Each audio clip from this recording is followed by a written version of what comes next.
All right, y'all, welcome back to the show. It's Anti-War Radio. I'm Scott Horton. And our first guest on the show today is William J. Astore. He is a retired lieutenant colonel from the U.S. Air Force and a Tom Dispatch regular. And I think this is you, right, William? Author of Hindenburg, Icon of German Militarism? Yes, that is me, a few years ago. Oh, that's interesting.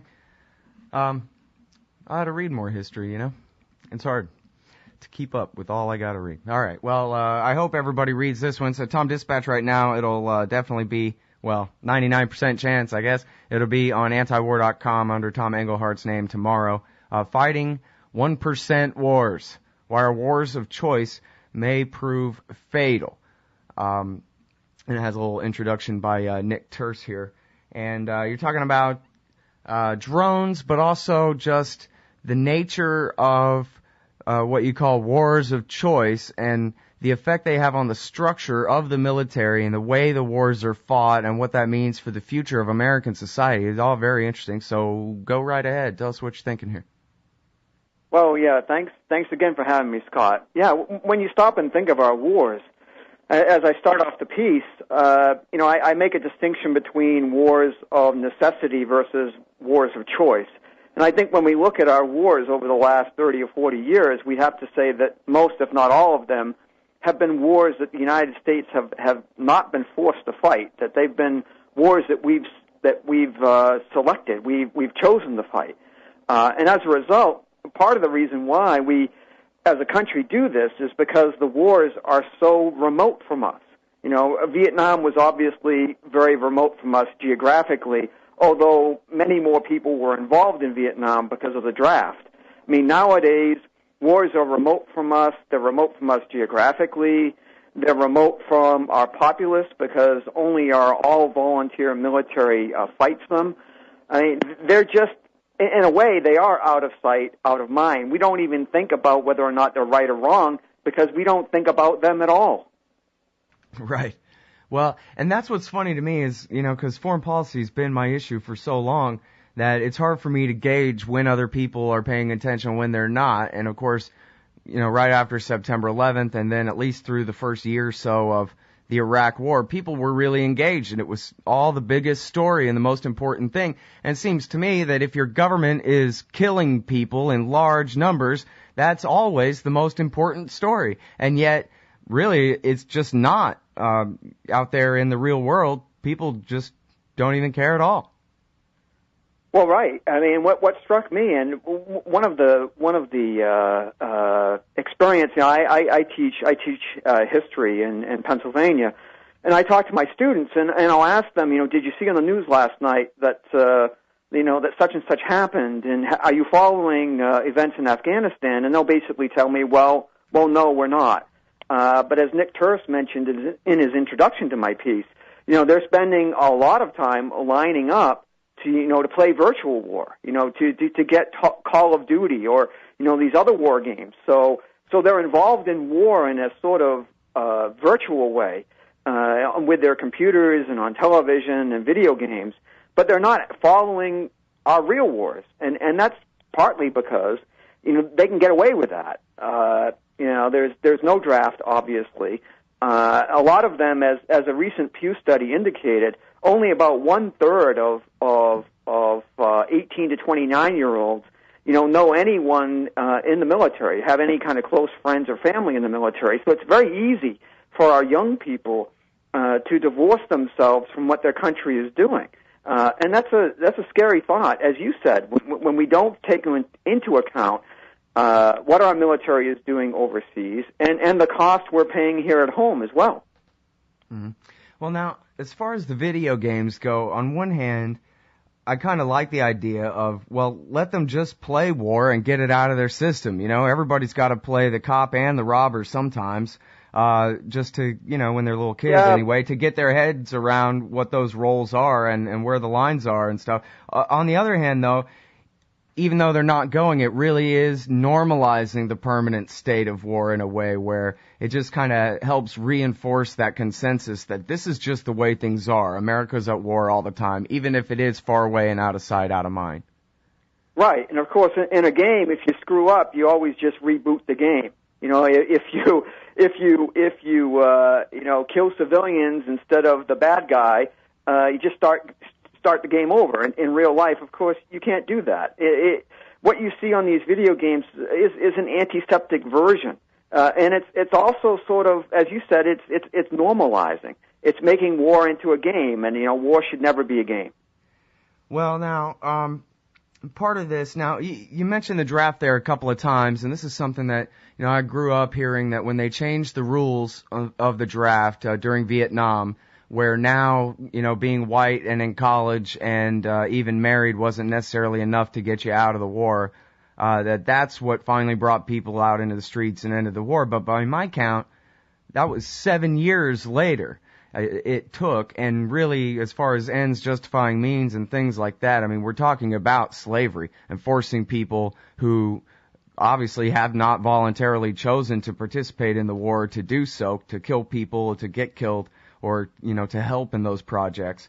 And so, it seems to me that the draft is unmitigated evil, in spite of, obviously I understand the point that when there is a draft and the military is much larger, then that means that the military reflects the society, and back and forth more. Right. And right. that they're kind of a marginalized part of our society and in some way, in that, we all know fewer and fewer of them and have less and less in common with them as the war goes on. But you're not calling for a draft, right? You're just kind of pointing out one of the effects of not having one. Do I understand that right?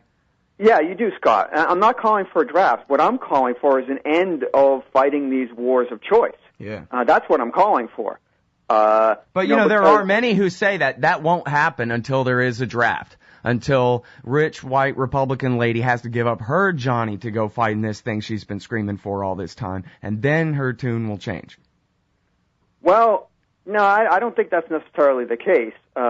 In fact, I think even if we brought back a draft, I think our government would still be able to, our government and other powers that be would be able to spin it in such a way that it would be a patriotic duty. What I think is, as a country, we just need to be far more discerning about what's worth fighting for. And right now, I mean, one of the points I made in my article was that, ask a person, why are we in Afghanistan, for example? You won't get a clear, concise answer like in World War II. You ask people in World War II, well, we need to end fascism. We need to destroy Nazi Germany. We need to get rid of Adolf Hitler. We need to end Japanese militarism and the rape of Nanking and all the other crimes of Japanese militarism. You don't get that today. The narrative is so muddled. People, Americans would be like, well, I think we're nation building. No, wait a minute, it's a war against terror. Oh, no, I heard it's something about the Taliban. No, it's, you come up with, oh, no, it's all about oil or other resources. I think the very fact that the reason why we're fighting is so unclear in people's mind is an indicator, I think, that we're fighting a war of choice. And if it is a war of choice, we can choose not to fight. Right. And you would think that, I mean, I don't know, maybe you wouldn't think. I would think that would be the default, that you only choose war if you absolutely have to. It's something that I don't hear, reflected certainly by the political class at all. The idea that, this 1% of the volunteer army, that we wouldn't risk their lives unless we really needed to do what we're doing. In fact, maybe a little bit of that kind of guilt is behind the policy of just ramping up the droid wars in the skies over these countries fought from, safe back home in Nevada, because they really can't say it's worth it with a straight face to actually put an American's life at risk. But anyway, I'm sorry. Right. We'll have to pick that up on the other side of this break. It's William J. Astore. He's writing for TomDispatch.com. We'll be right back. All right, y'all, welcome back to the show. It's Anti-War Radio. I'm Scott Horton. I'm talking with William J. Astore, formerly of the U.S. Air Force, now of TomDispatch.com. And you talk about the drone wars as part of your article here, the 1% wars, the 1% that is the U.S. military in this country, that the rest of us are more and more separate from, as you write. But the drone wars makes the soldiers even separate from the wars that they're fighting, and now they even have commercials on TV where they show the Air Force cadets or whatever sitting in their comfortable lazy boy chairs in their air-conditioned trailer playing video games, and of course heroically killing people. Actually, of course, I guess the frame of the commercial is they're helping keep soldiers on the ground out of harm's way or something heroic like that, of course. But they're, basically pitching on TV here. You two can sit in a lazy boy chair and fight America's wars. Win yourself some stars. Yes, I've seen that commercial. It's a little embarrassing. But it points to, as you say, there's a couple of ways. As you know, I wanted to point out the remoteness of our wars. One of those ways is exactly what you just said. I mean, some Americans are basically deploying weapons hundreds, if not thousands, of miles away from the front lines. So there's definitely a remoteness there. But there's also the remoteness I want to talk about is the way that the troops, our active duty military is becoming more remote from our society. And I'm glad I'm not the only one saying this because retired Admiral Mike Mullen, who just retired as the chairman of the Joint Chiefs of Staff, he said in the Time magazine piece last month that the military is growing more estranged from wider society. And if we allow that to happen, if we allow a break like that, a total break to happen, then we have a very serious problem in our country. And I think that's probably the most worrying point. I wrote for Tom Dispatch almost 3 years ago. I wrote a piece about how the American military was becoming a foreign legion. And maybe I talked to you about this, Scott, probably back then. Yeah, I think so. And I was nervous about saying that because, I feel connected to the military. I was in the military for 20 years, but yet, the way the military was being constantly deployed to remote locations on missions that seemed detached from the day-to-day concerns of Americans, that to me, it was seemed like we're becoming like the French Foreign Legion.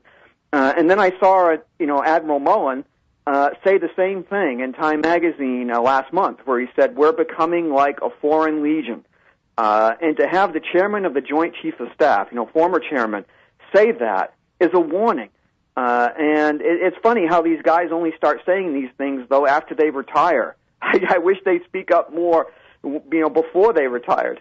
Yeah. Well, now, what exactly is the danger that you're referring to, that they will see themselves as so separate from the civilians and, for example, perhaps the civilian government, that they'll just cross the river and take over the country, or what? Well, probably not a 7 days in May scenario, where the military tries to take over. But more the case where, the military just feels detached from society. And as a result, it leads to dissension within society. It leads to disruptions. It leads to grievances and grudges and misunderstandings. And I think more than anything, I'm worried about not so much the military being detached from society, although that's important, but the rest of us, being separated from the military, being ambivalent or not caring. And when we don't care, well, then that allows the military to be used, for purposes contrary to our best national interests. If our military becomes more and more detached from society, we won't notice. That's the danger, I think. We won't notice that it's being used in ways that are contrary to our ideals and even contrary to our national security.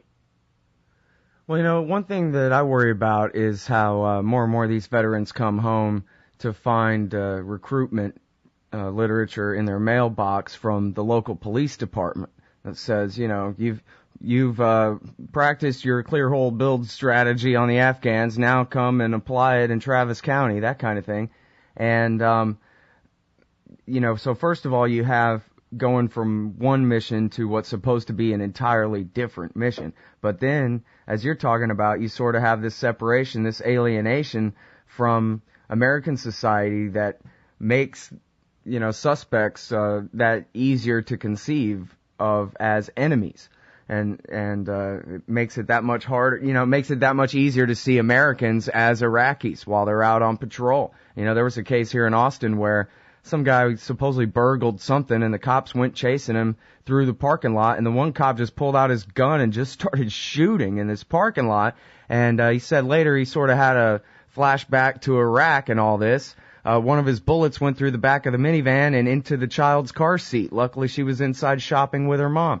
And this is, he just said, well, this is how we do it in Iraq. We fire wildly into crowds sometimes, and so he just kind of snapped back to his previous way of looking at things. And the people of East Austin are basically the people of West Baghdad, Sure. Yeah. No, I hear what you're saying. I'm concerned too. I am concerned about the militarization of a police force because our police force is supposed to be here to serve and protect the people.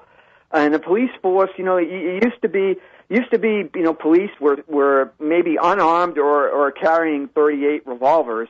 Now, of course, today they have flak vests, they've got automatic weapons, they've got riot gear, and, maybe, that kind of militarization is rarely necessary. And it is, the way to tackle that, military coming back, as you know, the military are having trouble finding jobs, after they separate from the military. So you certainly can't blame, a soldier for being interested in the police department or the fire department or Homeland Security. That might be one of the few jobs that is open, and where they can use some of their experience. Right, because all the wealth was taken out of the rest of the economy to pay for the war that they just went to fight and train in.